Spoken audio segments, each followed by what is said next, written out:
Hello everybody, welcome back to Screenstars. I'm here today to bring you my review for the 2025 horror legacy sequel, I Know What You Did Last Summer. The film is co-written and directed by Jennifer Caitlin Robinson, and it stars Madeline Klein, Chase Sue Wonders, Jonah Hauer King, Tariq Withers, Billy Campbell, and we have, of course, the legacy characters returning, Freddie Prinze Jr. and Jennifer Love Hewitt.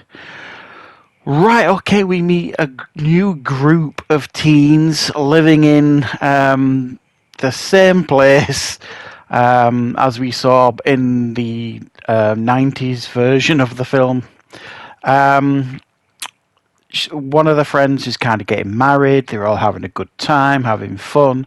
They decide to go for a drive.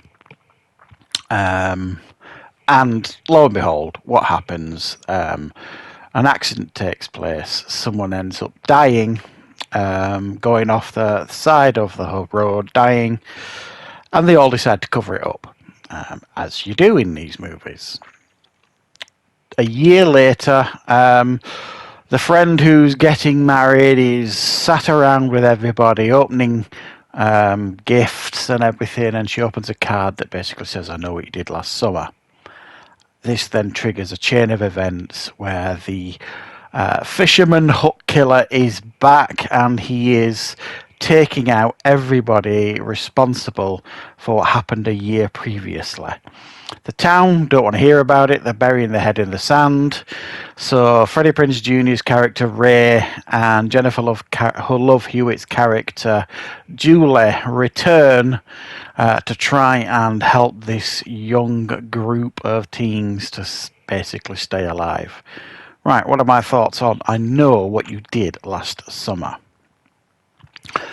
Well, I mean, I watched the original fairly recently and reviewed it on the channel. I enjoyed it. It's a decent slasher film with an interesting idea. So, I mean, with this huge trend these days of like horror franchises getting legacy sequels, it was inevitable that this was going to happen. To be honest, a lot of these legacy sequels turn out to be pretty good. So where does this one kind of fit on the barometer, I suppose? Middling.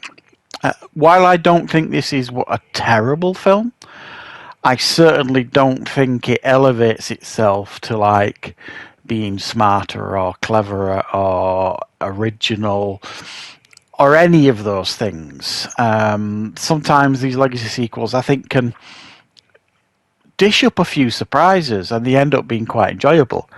And while I do think there are aspects of this film that are quite enjoyable, there's so much dumb stuff goes on in this film that it is very, very hard to kind of suspend your disbelief. I'm not going to go through and list them. To be honest, there's too many. But it's just, it's bang chocked full of them, and it's incredibly frustrating to watch. It feels like a 90s film, you know, with those 90s decisions, if you like. Modern audiences, and that includes me, we expect a little bit more from movies like this. The film is full of faceless, nameless characters. There's too many of them this time, whereas in the original, was it just 4? I think, even though more died in the original, but I think it was just 4. There's too many faces and names here. I struggled to follow. And if you put a gun to my head, I couldn't tell you the name of any of them now. You know what I mean? I can't remember. There's no standout final girl here, or final guy. Like I say, in the original, it was Freddie Prinze Jr. and Jennifer Love Hewitt. They were fairly compelling characters that you could root for and get behind. This one, no. I can't honestly remember many of them that I really, really thought, yes, you could do it, you know. This is the final girl, final character sort of thing. So I didn't buy that into that sort of thing. I didn't buy into the characters. The return of Freddie Prinze Jr. and Jennifer Love Hewitt was, I would honestly say, quite lackluster. They don't get a massive amount to do.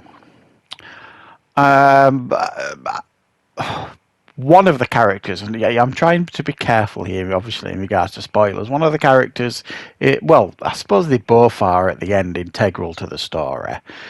But the more like extended cameos, I would suggest for these characters. Okay, that's fine. The killer reveal was god awful, and it just led to more questions. I mean, there's just so much dumb stuff. I mean, there was one scene I remember where one of the teens was quite a big guy, like he looked like a football player. You know what I mean? He looked pretty vicious. And when he's attacked by the Hook killer, if that's what we're going to call him, he responds by being quite violent, and he smacks the killer square on in the face and even full on headbutts the killer. Now, I don't know about you, and I don't care if it was Mike Tyson, Stone Cold Steve Austin, or a 90-pound weakling person. You get punched square in the face by this guy who's a big guy, or you get full-on head-butted in the face by this guy who's a big guy. You are going to show those marks, whoever you are. And there's no evidence of that. It's just dumb. You know, when the killer is revealed, and you're kind of like, right, okay. Because I know from my perspective, as soon as that happened in the film, and this guy punched the killer and headbutted the killer, I was thinking then, right, okay, we need to look at characters now to see who's got bruises. Even, I didn't expect them to give them full shiners and, busted noses and lips or something, but at least a bruise, for God's sake. Nothing. The killer is revealed in another way, a similar way. It's more like a cut sort of thing, but it's not on the face or anything. So I just found the whole thing really, really stupid for the most part, and it almost ruined the film because it was full of so many dumb stuff, this film. Beyond that, I thought the kills were decent. I thought the killer's mystique was pretty well done, right up until the reveal, because I thought the reveal was really a damp squid in regards to the killer. It was trying very, very hard to go for, I don't know what it was trying to go for in regards to the killer reveal, but for me it was just like so I mean, I'm going to give this one a 6 out of 10 because it's terrible, it's not a bad film. It's nicely filmed and polished. It's what you expect from a slasher film. It's probably what you expected from this. When you're going into a film, a legacy sequel, I Know What You Did Last Summer, based on the, first two. In fact, I don't even know if they've completely forgotten about the second one here. You would hope that they would kind of do something special with it, try and do something special with it, but no, it's in a lot of ways quite a tired rehash of the original, and me personally, I expect a little bit more. So that's it. Not a terrible film, not a bad film. I think some people are really, really going to town on this one. It's worth your while if you're a fan of the franchise. You're probably going to get some kicks out of it a little bit, but beyond that, don't be expecting miracles because you ain't going to get them. It's just watchable. It's just slightly above average, I think. Beyond that, it's definitely, I would suggest, a disappointment. So thanks for watching, guys. I hope you enjoyed the review. I will, of course, be back with more content on the channel very, very soon.